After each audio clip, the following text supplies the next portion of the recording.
The Marlins have won 7 straight games. What's been behind this success? I'm going to talk about that on today's Locked On Marlins.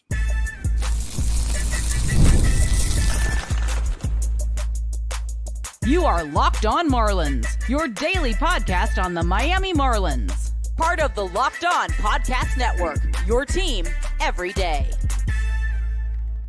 Welcome into Locked On Marlins. I'm your host, Jeremiah Geiger. I've been podcasting about the Marlins for 4 seasons. Go hit me up on X at Jeremiah Geiger 2.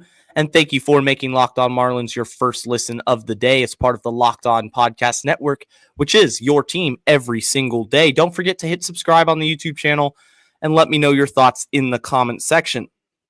And today's episode is brought to you by FanDuel. Right now, new customers can get $150 in bonus bets when your first $5 bet wins. So let's talk about this Marlins winning streak. We're going to talk about just the overall success that this team has found over the last couple of weeks and really dissect what's been behind it. You have the offense that's come alive and also the pitching staff. Like who's been the contributors to this winning streak, and they deserve their flowers. They deserve that credit.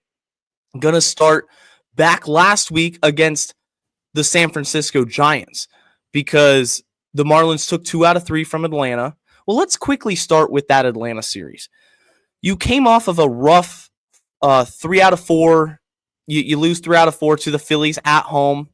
Felt like that series kind of got away from you. You wasted a really good Edward Cabrera start when you lose 2-1 late in the game. But then you're still at home and you go to take on the Braves. The Braves come into town, and the Braves usually have the Marlins numbered. That's no secret. And that's what made winning that series so awesome, was you're beating these guys when they're trying to come back and get back into the thick of the wild card. This Braves team I predicted to win 100 games at the start of the season. It's been awful for them. And you know, from their perspective, they're trying to come in and gain some ground against the lowly Marlins, and it didn't happen. Miami takes 2 out of 3, and as a Marlins fan, I was ecstatic. You're beating your rival. It feels great. There's nothing better than beating your rival, and in the same sentence, you're pushing them further down in the standings. You're playing spoiler. So I absolutely love that. Then you get that off day and you head to San Francisco. And San Francisco, they took 2 out of 3 back in Miami, but it was a very pitching-oriented series. There wasn't a ton of offense when it came to that one. And the Giants' offense has been inconsistent. The Marlins will have an opportunity. They would have an opportunity to go in and win a couple games, if not win the series. And that's exactly what they did. They swept the Giants. The main takeaway from that Giants series was a good Edward Cabrera start and late inning offense. That middle game in particular, who came through? Heriberto Hernandez, big 2-run double. It's guys stepping up in the biggest moments when you need it. Otto Lopez stepped up in extras. He's the one that hit the go-ahead single. Hernandez, he had tied it, or he had put the Marlins ahead in the top of the 8th, and then breaks it open in the top of the 10th. That was the Heriberto Hernandez Otto Lopez show. A combined 7 RBIs in that game. That's what won the Marlins the series. And then the following day, you were up 5-0. The Giants tie it 5-5, but the Marlins don't roll over. They continue putting the pressure on the opposing team. And that's what I love to see. I love to see this Marlins team attack. And that's what they've been doing during this 7-game winning streak, is they're always putting the pressure on the opponent. They're never relenting. It's almost like in a UFC match, mixed martial arts, when you got 2 strikers and you got, and one of them is just approaching, pressuring. He's never letting his opponent get a break, get a breather. He keeps throwing jabs, jab, marching forward, relentless. That's what the Marlins have been. They've been relentless. And I think it's a great brand of baseball to pride yourself on. I call this team the fighting fish for a reason, and they are. And in that last game of the series, you're going for the sweep against the Giants. Anytime you sweep an opponent, it's an accomplishment. It's hard to do. The last sweep that the Marlins had was against the Nationals, in which they got to the Nationals ace, Mackenzie Gore. And in this one, you had to face Logan Webb. You won that game. I mean, Logan Webb, he's an ace. You get by a Logan Webb start. Yeah, he might have pitched well, but you still battle and you find a way to win the game. And in that third game of the series, you just take over and you dominate. They put up 12 runs in that final game, a combined 20 runs over the last two games of that Giants series. And then you go to Arizona, another National League West team who's solid. Arizona is not a bad team.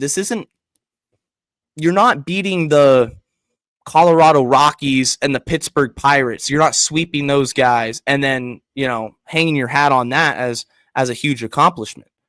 I mean, it would be cool. You want to take care of business, although the Marlins didn't take care of business against the Rockies. But overall, those are lowly teams. They're the tomato cans. But when you go back-to-back sweeps against the Giants and the Diamondbacks, and then before that, you take 2 out of 3 from the Braves, who are preseason favorites to win the National League East, and they're still a force offensively, you're going to feel good about that. Absolutely. That Arizona series was so much fun because it really featured kind of both offense and pitching contributed to that win. You had the runs coming in bunches in that first game. You win 9-8. It's kind of an old-fashioned, old Western shootout. Just both teams trading blows.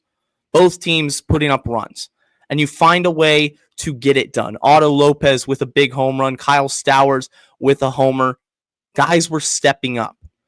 And then that middle game of the series, it's much of the same thing. You win 8-7. You come all the way back. The Diamondbacks are up 7-3. It's the 8th inning. You put a 5 spot. Who comes through? Otto Lopez, Kyle Stowers. It was great. And then that final game of the Diamondbacks series, you win 6-4. Offensively, this team has been on a roll. You really think about it. The last 5 games during the 7-game win streak, this has been their run total: 8, 12, 9, 8, 6.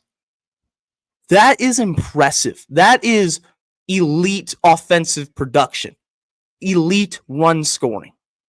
And if the Marlins want to continue this win streak, they want to beat Joe Ryan and the Minnesota Twins on Tuesday, as I'm recording this on Tuesday, and I'm going to have it out before the game starts, then they're going to have to continue scoring. Keep the pressure on the opponent. Coming up next, I'm going to talk about the offense. They've been scoring runs in bunches, but who have been the contributors? Who's been the MVPs of this winning streak offensively? That's coming up right after this.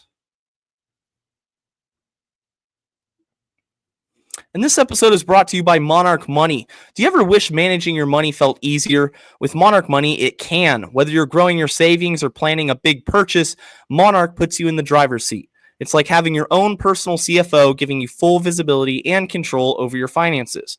Monarch Money is more than a budgeting app. It's a complete financial command center. You can track all your accounts, investments, and spending in one place. So in addition to managing your money, you're also building wealth. For takeout, for subscriptions, if there's one specific category that you tend to spend your money on, you watch a little bit of Hulu, you're watching Squid Game, the new season that just came out on Netflix, so you got that Netflix on your account. Those things can add up, and that's where Monarch Money comes in, because it's going to help you budget your money, and it tracks everything. It keeps it all together in one app, so you're going to budget smarter and save more. So take control of your finances with Monarch Money. Use code LOCKEDONMLB at monarchmoney.com for 50% off your first year. That's right, 50% off your first year at monarchmoney.com, code LOCKEDONMLB.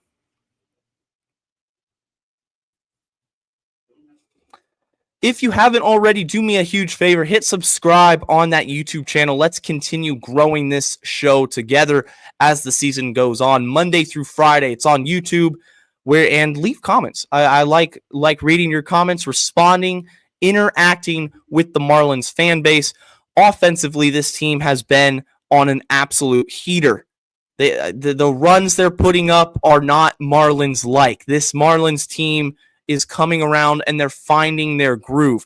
And the first player I want to talk about a little bit more in depth is Otto Lopez, because Otto Lopez is playing out of his mind lately. The last 15 games, let's go to the last 7 games. So during this 7-game win streak, Otto Lopez, a .433 average, an on-base percentage of .500, and he's slugging .700 to go with 2 homers and 15 RBIs.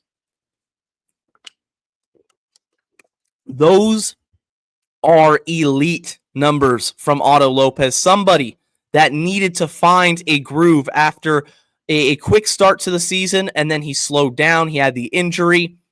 Overall, Otto Lopez is quietly having an awesome season. OPS on the year, 723. He's hitting .260 with 8 bombs. So the big thing for Otto Lopez this season was, can he find a little bit more power? We know he has the batting average. He hit .270. He's got that hit tool dialed in. He's got an elite glove, and now he's moved from second to shortstop. And now he's playing like legitimately one of the best shortstops in baseball over the last couple of weeks. If you want to just kind of expand on this a little bit further, the last 30 games for Otto Lopez, he's hitting .304, 372 OBP, and slugging .470 with 5 bombs and 25 ribbies. And that's over the last 30 games. So the hit tool's there. He's going to get his hits, and he's really starting to come into his own when it comes to power. He had a couple of home runs in this Arizona series that just came at really important times for the Fish. It always seems that when the Marlins need a big hit during this winning streak, it's been Otto Lopez whose number is called, and each and every time this man delivers.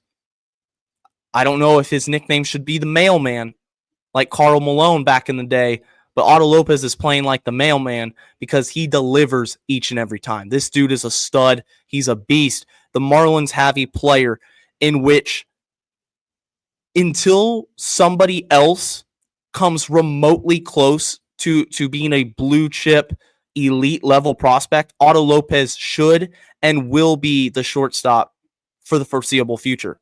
And he's going to be above average at what he does. Above average defensively and an above average hitter. And that's huge. That's huge for the Miami Marlins, because they have lacked that middle infield production over the last few seasons.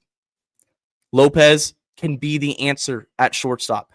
I think oftentimes, and I'm not excluding myself from this conversation, we think of name value. Well, Otto Lopez wasn't a top prospect. He wasn't somebody that, was a top 10, farm system guy in the top 100 prospect list is what I'm trying to say. He was a waiver claim, and it doesn't matter because production is production. That hit tool is legit, and that's somebody that's going to just continue this success. I think Lopez is really starting to come into his own and proving why the Marlins took a chance on him last year, and he's only going to continue this success and be better a season later. The second player I want to focus on is Kyle Stowers. Kyle Stowers started off the season really, really great. Everyone loves Stowers. He hit that walk-off grand slam against the Athletics that I'll always remember for the rest of my life. I was in the press box for that. It was incredible. But then things kind of took a downward turn. He went about a month without a homer. The power had evaporated. He was striking out a ton. He was missing the fastballs, something that had plagued him all of last season. And you could see, the frustration. And he needed to reset mentally and mechanically in order to just get back to Kyle Stowers baseball.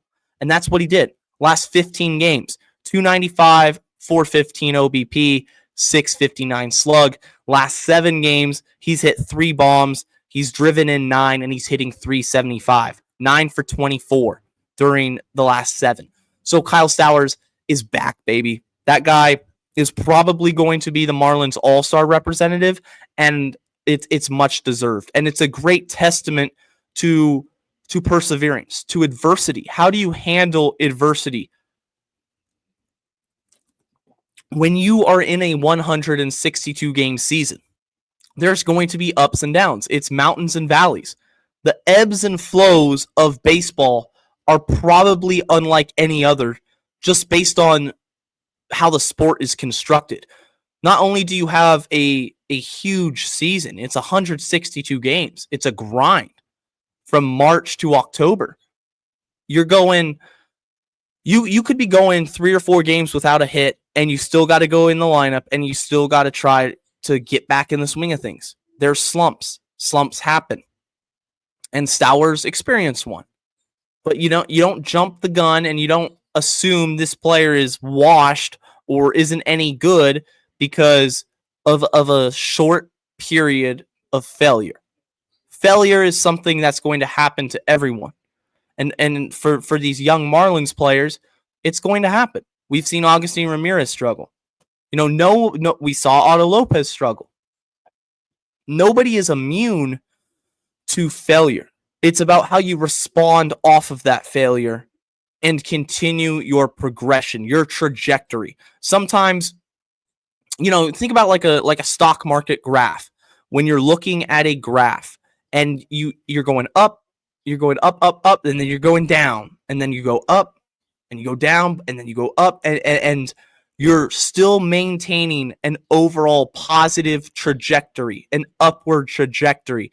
And that's what I see with Kyle Stowers and these Marlins players, is that during this win streak, they're on this upward trajectory, and they're probably the highest they've ever been. They're playing incredible baseball. They're seeing the ball well. They're putting good swings on pitchers. They have a good approach at the plate.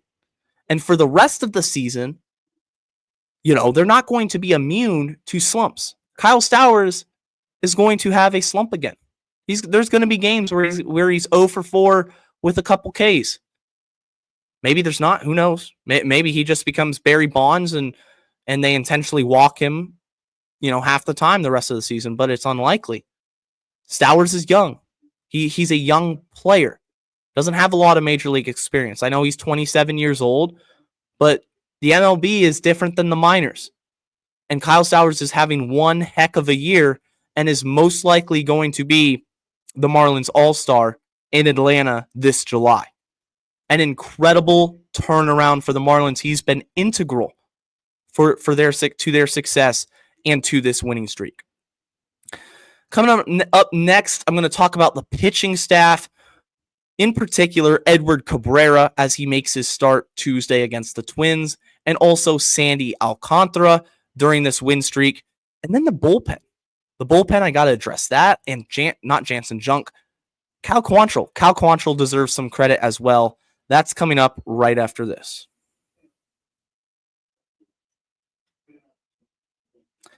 And this episode is brought to you by our friends over at FanDuel.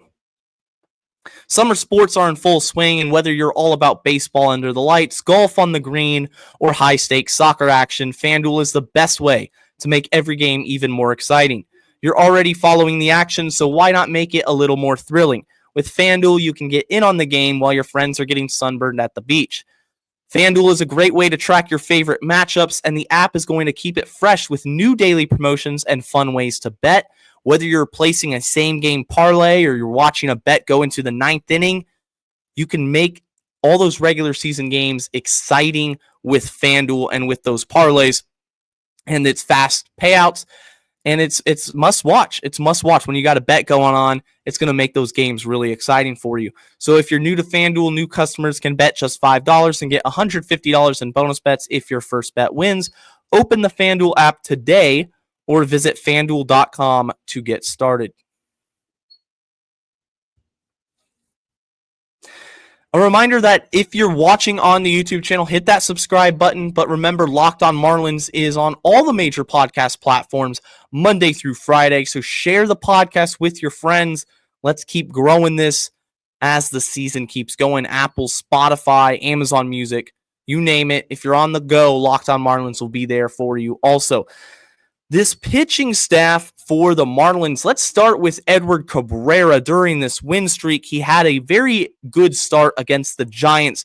And the main frustration that I had from that start, he had 3 walks, and it shouldn't have been 3. One of them was a 3-2 pitch in the middle of the zone, called strike 3, but it wasn't called a strike 3. It was ruled a ball by the home plate umpire, and that added another walk to Edwards' tally. No harm, no foul. The Marlins end up winning the game. Cabrera still had a good line, but he could have had another K and one less walk. So I wanted to point that out. Cabrera's been the best pitcher for the Marlins in 2025.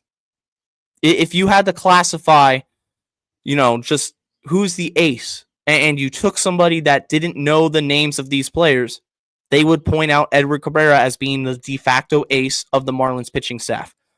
And it's so wild to think about that.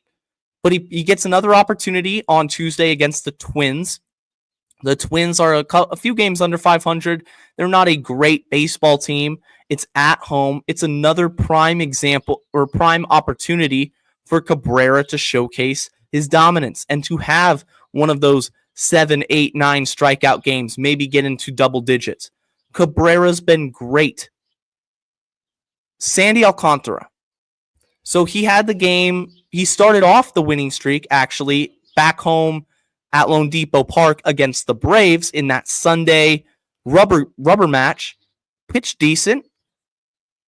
And then he gets the Diamondbacks. And what's interesting about that start, watching it, he was filling up the zone. Almost everything was a strike. It's just the D-backs didn't miss it. They weren't missing anything. They were crushing pitches in the strike zone and driving them for extra base hit after extra base hit, hard contact all the time. I think he ended up with, it was about 8 hard hits over 100 miles an hour. They were seeing the ball really well. But he didn't walk anyone through 6 innings, and I think that's a testament to his development and growth after Tommy John surgery.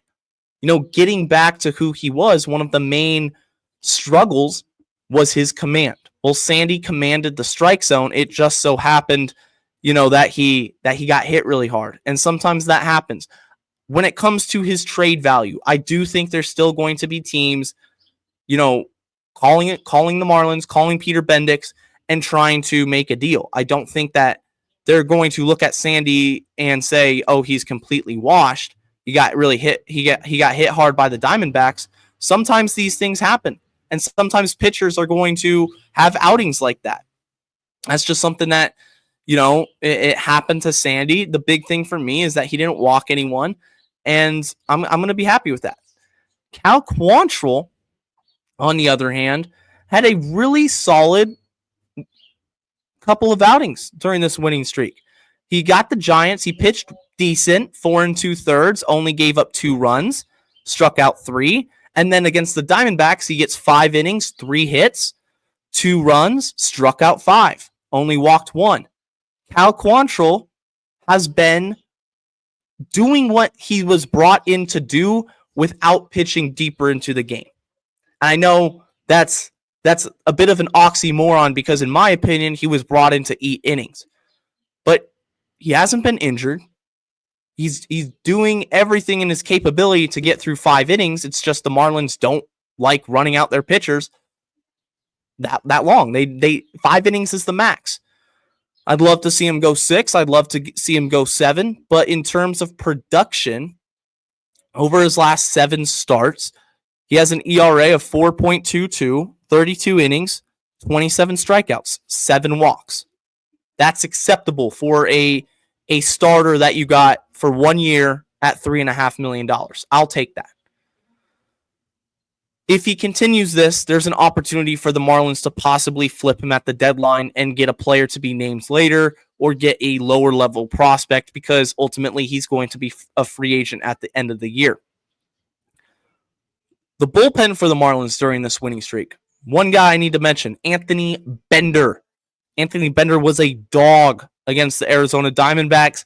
2 innings in must stop the other team from scoring situations. You have the bottom of the 9th, you have the bottom of the 10th, bottom of the 9th, you give up a base hit, it turns into a run, you lose the game. You get a leadoff walk, they sacrifice, they do whatever to get that runner into home plate. You can't give up a run. He locked it down 1-2-3 in the 9th, and then in the 10th, he shuts the door. The Marlins win the game. Anthony Bender, one of my favorite pitches is that frisbee style sweeper. When it's dialed in, it's almost unhittable. The amount of movement that pitch possesses is crazy. So Anthony Bender, absolute force out of the bullpen. He's quietly having a very good year statistically. Bender is no slouch. He's been here a while, but it's great to see him, continue to get these high leverage situations. And for the Marlins, it's great. You have a reliever that if you want to, you could possibly flip him at the deadline. He has a 2.27 ERA, like throughout his career, 3.14. So he's pitching better than he normally does or that he has been before. Hopefully it continues and the Marlins continue winning these games. For the Marlins as a whole, you got the Twins for 3 and the Brewers for 4. Or the Brewers for 3, rather. Twins 3, Brewers 3. It's tough. The going doesn't get easier. You had the Giants, you had the D-backs. Now you got the Twins and the Brewers. Can you continue scoring runs? That's step one. I don't want to see this team, just kind of get cold and take a step back. Continue the momentum. Continue putting pressure on the opponent, even against a good pitcher like Joe Ryan. I don't know the pitching matchups. I don't know if they got to face Jacob Mizorowski because that would be a battle right there. Mizorowski's one of the best young pitchers in baseball now. But look, I like where this team is. They're right there with the Braves. They can pass them this week in the standings if they continue playing well. They can pass the Atlanta Braves in the standings if they continue playing good baseball. And that's what it's about. Consistent, efficient, clean baseball. Don't hurt yourself.